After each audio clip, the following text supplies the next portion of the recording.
बिस्मिल्लाहिर्रहमानिर्रहीम। अस्सलाम वालेकुम स्टूडेंट्स। स्टूडेंट्स आपको आज के इस वीडियो सेशन में खुशामदीद। स्टूडेंट्स आज हम CSS के बारे में डिस्कस करेंगे कि ये CSS जो है ये किस चीज़ का एब्रीविएशन है और इससे मुराद क्या लिया जाता है। और इसके अलावा हम इस CSS से रिलेटेड जितनी भी इंफॉर्मेशंस हैं वो सारी की सारी इस एक वीडियो में, इस सिंगल वीडियो में मैं आपके साथ शेयर करूँगा। मैं आपको CSS का मफ़हूम क्या है और CSS पाकिस्तान में ये किस तरह का एग्ज़ाम है उसके हवाले से आपसे कोई अपने मालूमात आपसे शेयर करूँगा। और इसके अलावा हम देखेंगे कि CSS की जो एज लिमिट है वो कितनी है और इसकी अपर लिमिट और इसकी लोअर लिमिट क्या है एज के हवाले से। और इसके अलावा हम इसका एलिजिबिलिटी क्राइटेरिया डिस्कस करेंगे और इसके लिए रिक्वायर्ड जो क्वालिफ़िकेशन है उसको ज़ेर बहस लाएँगे। पासिंग मार्क्स कितने होते हैं इसमें, और इसके अलावा ये पाकिस्तान के किन किन अज़ला में इसका जो एग्ज़ाम जो है वो कंडक्ट किया जाता है, यानी प्लेसेस ऑफ एग्ज़ामिनेशन को हम डिस्कस करेंगे। और इसके अलावा CSS करने वालों के लिए कौन सा स्कोप है और उनके लिए जो जॉब अपॉर्चुनिटीज़ हैं और उनको कौन सी जो पोस्ट जो हैं वो अलॉट की जाती हैं और उनको उसके ऊपर अपॉइंट किया जाता है। ये सारा कुछ हम इस वीडियो में डिस्कस करेंगे। और इसके अलावा हम वीडियो के आखिरी पोर्शन में इसका जो कंपलसरी पेपर है, जो 600 नंबर के कंपलसरी पेपर्स होते हैं, उनके जो मार्क्स डिवीज़न है और उनके जो पेपर्स हैं वो भी मैं आपके साथ शेयर करूंगा। सो कबल इसके स्टूडेंट्स के मैं इसकी डिटेल के साथ इसकी डिटेल आपके साथ शेयर करूं। मैं चाहूँगा कि बेहतर विजिबिलिटी के लिए आप मोबाइल को रोटेशन के ऑप्शन पे लगाइए। स्टूडेंट्स CSS का जो एग्ज़ाम है पाकिस्तान में, इससे क्या मुराद है, सबसे पहले हम इस हेडिंग को ज़ेर बहस लाते हैं। स्टूडेंट्स CSS जो है इससे मुराद है सेंट्रल सुपेरियर सर्विसेज। यानी बहुत से स्टूडेंट्स जो हैं इसके एब्रीविएशन से आमतौर पर वाकिफ़ नहीं होते, तो इसका जो एब्रीविएशन है वो ज़रा सुन लीजिए दोबारा। सेंट्रल सुपेरियर सर्विसेज यानी ये CSS का ये एब्रीविएशन है। यानी CSS जो है इसका आप यूँ समझ लीजिए कि ये एक कम्पेटिटिव एग्ज़ामिनेशन है, मुकाबले का इम्तिहान है पाकिस्तान में, जो कि सुपेरियर सर्विसेज के लिए कंडक्ट किया जाता है। CSS से मुराद सेंट्रल सुपेरियर सर्विसेज है। एक बार फिर सुन लीजिए, central superior services is the entrance test. ये एक एंट्रेंस टेस्ट है for government jobs in Pakistan में गवर्नमेंट जॉब्स के लिए। यानी सरकारी सतह पे जो हमारे जो बड़े लेवल की जो पोस्टें हैं उनके लिए जो एक मुकाबले का इम्तिहान कंडक्ट किया जाता है जिसको हम कम्पेटिटिव एग्ज़ामिनेशन कहते हैं। CSS is one of those examinations. अब स्टूडेंट्स जो है यानी ये सेंट्रल सुपेरियर सर्विसेज यानी CSS का मुखफ़फ़ जानने के बाद, इसका एब्रीविएशन जानने के बाद, हम इसकी एज लिमिट को डिस्कस करते हैं कि इसकी एज लिमिट क्या है। ये भी स्टूडेंट्स के यहाँ अक्सर ये कन्फ्यूजन पाई जाती है and they frequently ask questions regarding the age limit for the parents of CSS examination. तो स्टूडेंट उसके लिए मैं आपको वजाहत कर देता हूँ।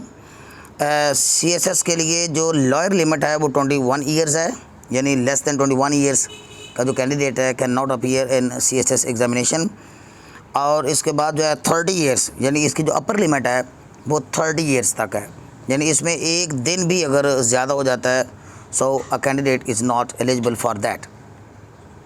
21 to 30 years both for male and female. यानी पाकिस्तान में ये मेल और फीमेल, यानी चाहे वो मेल कैंडिडेट्स हों चाहे वो फीमेल कैंडिडेट्स हों, हर दो सूरतों में 21 से लेके 30 साल की एज लिमिट रिक्वायर्ड है। ताहम एक और बात नोट कर लीजिए कि 2 ईयर्स की एज रिलैक्सेशन मिल जाती है फॉर गवर्नमेंट एम्प्लॉइज़। यानी ऐसे लोगों के लिए जो सरकारी मुलाजमीन हैं वो ऑलरेडी गवर्नमेंट जॉब कर रहे हैं, तो उनके लिए हुकूमत ने 2 साल की इसकी जो एज रिलैक्सेशन है वो अनाउंस कर रखी है।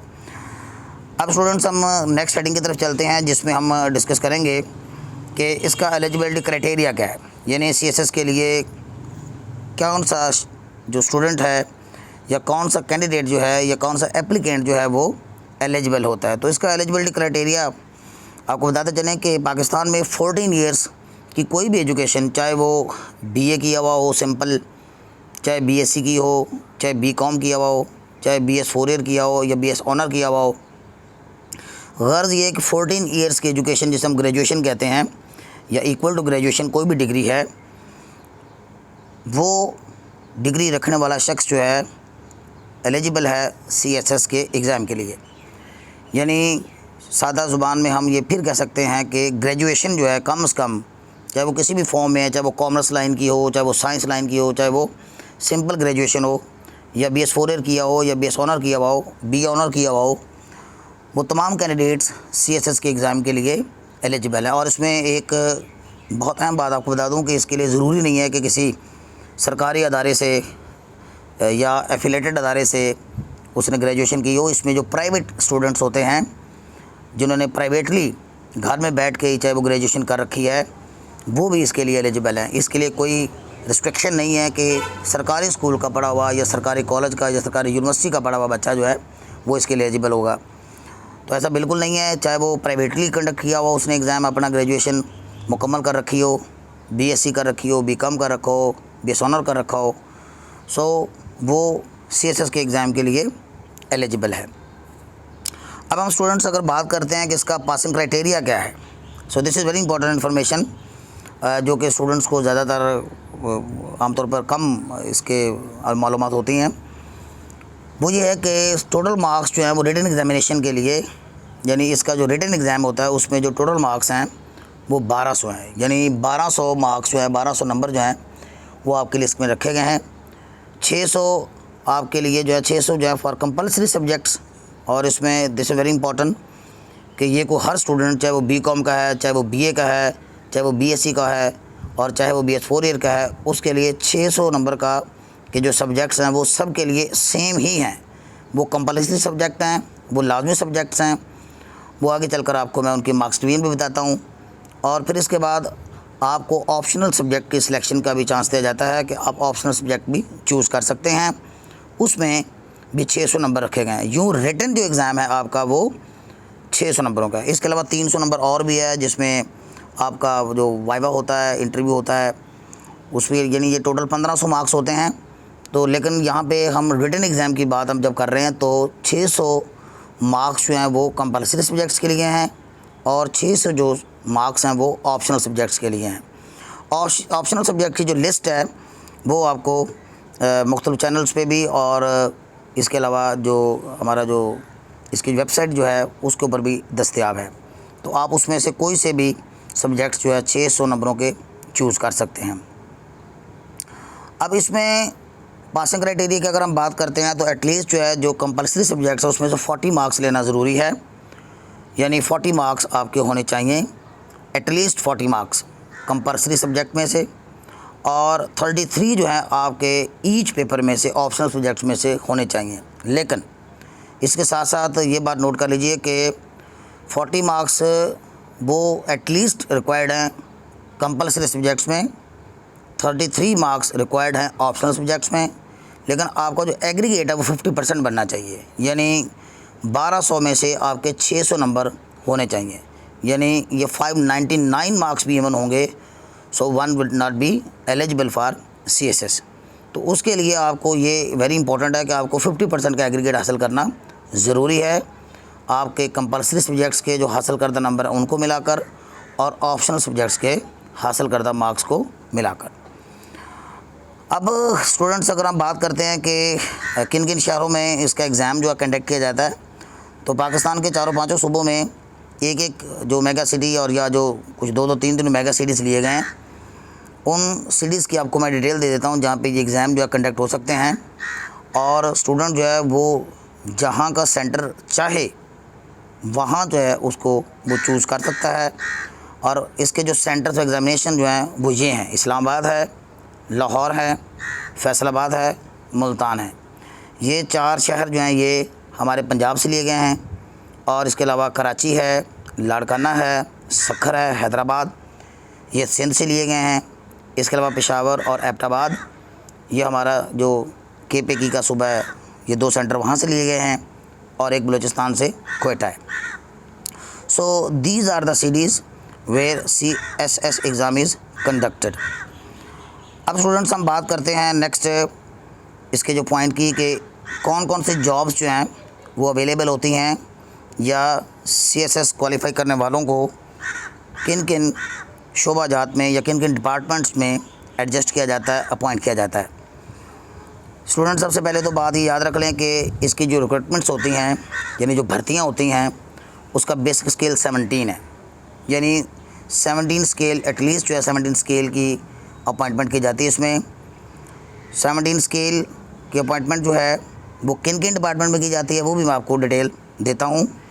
तो इसमें देखें कि अपॉइंटमेंट्स आर मेड, यानी अपॉइंटमेंट्स की जाती हैं इन द फॉलोइंग डिपार्टमेंट्स, मदरजा झेल डिपार्टमेंट्स में। और इसमें ये जितने भी मैं 12 डिपार्टमेंट्स आपके साथ डिस्कस करूँगा, इसमें आपको पूरी चॉइस होती है कि आप कौन सा डिपार्टमेंट जिसको ज्वाइन करना चाहेंगे।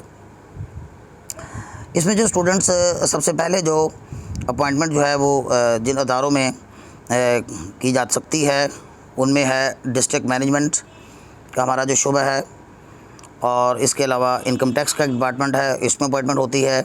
कस्टम एंड एक्साइज़ के डिपार्टमेंट में अपॉइंटमेंट हो सकती हैं। कॉमर्स एंड ट्रेड का एक शुबा है, उसमें आपकी 17 स्केल में अपॉइंटमेंट हो सकती है। इस तरह पुलिस सर्विस ऑफ पाकिस्तान, यानी हमारे जो पुलिस का डिपार्टमेंट है, उसमें आपकी अपॉइंटमेंट हो सकती है 17 स्केल में। इसके अलावा फॉरेन सर्विसेज ऑफ पाकिस्तान, यानी फॉरेन सर्विसेज ऑफ पाकिस्तान में भी आपकी अपॉइंटमेंट की जा सकती है। इसके अलावा इंफॉर्मेशन ग्रुप में, पोस्टल डिपार्टमेंट यानी पाकिस्तान का जो डाक का निज़ाम है उसमें, फिर रेलवे का जो डिपार्टमेंट है उसके फर्दर 2 कैटेगरीज़ हैं, यानी कमर्शियल जो गाड़ियाँ चलती हैं, ट्रेन्स पाकिस्तान में चलती हैं, उनमें अपॉइंटमेंट हो सकती है। या फिर ट्रांसपोर्टेशन का जो डिपार्टमेंट है, यानी वो जो सामान वगैरह ले जाने आने जाने के लिए जो गाड़ियाँ इस्तेमाल की जाती हैं पाकिस्तान में, ट्रेन जो चलती हैं, उनके डिपार्टमेंट में आपको अपॉइंटमेंट हो सकती है। और इसके अलावा मिलिट्री लैंड के हवाले से एक शुबा है, और इसके अलावा इनलैंड रेवेन्यू सर्विस है, और इसके अलावा ऑडिट एंड अकाउंट का डिपार्टमेंट है, जिनमें आपकी अपॉइंटमेंट की जा सकती है एज ए 17 स्केल ऑफिसर। तो स्टूडेंट्स आप स्क्रीन पर इन तमाम डिपार्टमेंट्स को देख लीजिए। So these are the departments where the candidate of CSS, rather हमें ये कहना चाहिए कि वो जो क्वालिफ़ाई करने वाले जो स्टूडेंट्स हैं, जो क्वालिफ़ाई करने वाले जो कैंडिडेट्स हैं, उनको इन डिपार्टमेंट्स में अपॉइंट किया जाता है या किया जा सकता है। अब हम स्टूडेंट्स जो हमारा कंपलसरी पेपर है CSS का उसको देखते हैं। कंपलसरी पेपर CSS का जैसा कि मैंने आपको बताया था कि 600 नंबरों का है। कंपलसरी पेपर जो होते हैं उनमें वो 6 पेपर कौन से हैं वो मैं आपके साथ शेयर करता हूँ। सबसे पहले तो आपका इंग्लिश ऐसे का पेपर होता है, इट्स वेरी वेरी इंपॉर्टेंट। और CSS जो है, ज़ाहिर बात है कि उन स्टूडेंट्स को आमतौर पर यह तजवीज़ किया जाता है जिनकी अंग्रेज़ी का लेवल यानी इंग्लिश का लेवल जो है वो अच्छा है। They know how to write and understand English, जिनका grammar structure, composition skills, translational skills जो है वो बहुत अच्छी होती हैं, और उनको चाहिए कि वो CSS अटैम्प्ट करें। और इंग्लिश एसेस जो हैं उसमें 100 मार्क्स आपके का जो पेपर है इसमें आपको 5 से 6 टॉपिक्स दिए जाते हैं, और इनमें से एक टॉपिक पे आपने 3 घंटे के लिए लिखना होता है, और कोई 2000 से लेकर कोई 5000 तक वर्ड्स जो हैं वो रिक्वायर्ड होते हैं। सो एक्सटेंसिव रीडिंग इसके लिए आपको बहुत ज़्यादा ज़रूरी करनी पड़ती है इंग्लिश एसे को अटैम्प्ट करने के लिए। इसके अलावा कॉम्प्रिहेंशन और प्रेसी का एक पेपर होता है जिसमें 100 मार्क्स आपके इसके लिए एलोकेट किए गए हैं, 100 मार्क्स कॉम्प्रिहेंशन और प्रेसी के लिए। और इसके अलावा स्टूडेंट्स जो तीसरा कंपलसरी पेपर है उसमें हम देखते हैं कि जनरल साइंस और एबिलिटी के 100 मार्क्स रखे गए हैं, यानी आपका बेसिक नॉलेज जो है जनरल साइंस का वो भी होना चाहिए। और इसके अलावा करंट अफेयर्स जो 100 मार्क्स के, ये ऑल ओवर द वर्ल्ड जो करंट अफेयर्स चल रहे होते हैं उनसे रिलेटेड आपकी जजमेंट की जाती है, आपको परखा जाता है कि आप किस हद तक करंट अफेयर से वाक़ियत रखते हैं और आपको उसका इदराक है, उसको अंडरस्टैंडिंग आपको है। इसके अलावा पाकिस्तान अफेयर्स, यानी ये लिमिटेड स्कोप है ज़रा, यानी इसमें सिर्फ पाकिस्तान के अंदर जो अफेयर्स चल रहे हैं, यानी पाकिस्तान के जो करंट अफेयर्स हैं उनसे रिलेटेड आपका एक पेपर अटैम्प्ट होता है 100 नंबर का।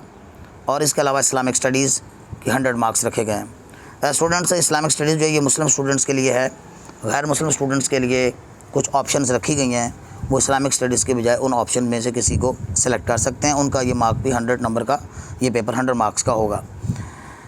अब ये स्टूडेंट्स ये 600 मार्क्स तो हो गए आपके वो जो कंपलसरी हैं। तो इसमें स्टूडेंट्स हमने देखा कि इस वीडियो में कि CSS से मुराद क्या है, इसकी एज लिमिट क्या है, इसका एलिजिबिलिटी क्राइटेरिया क्या है, इसके टोटल मार्क्स कितने हैं, पासिंग मार्क्स कितने हैं, और किन शोबाजात में यानी किन डिपार्टमेंट्स में आपको अपॉइंट किया जा सकता है।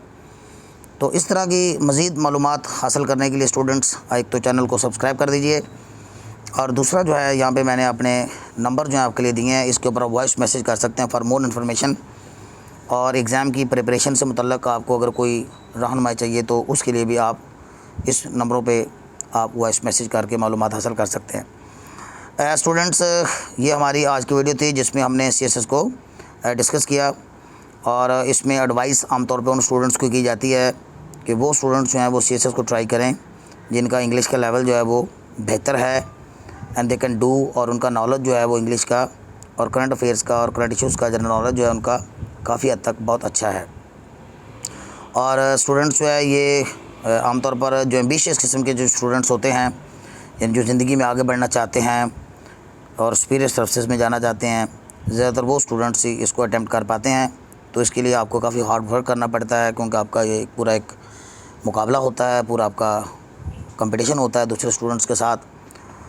होपफुली डियर स्टूडेंट्स की आज की वीडियो आपके लिए हेल्पफुल साबित होगी। Dear students, till next video, अल्लाह हाफिज़।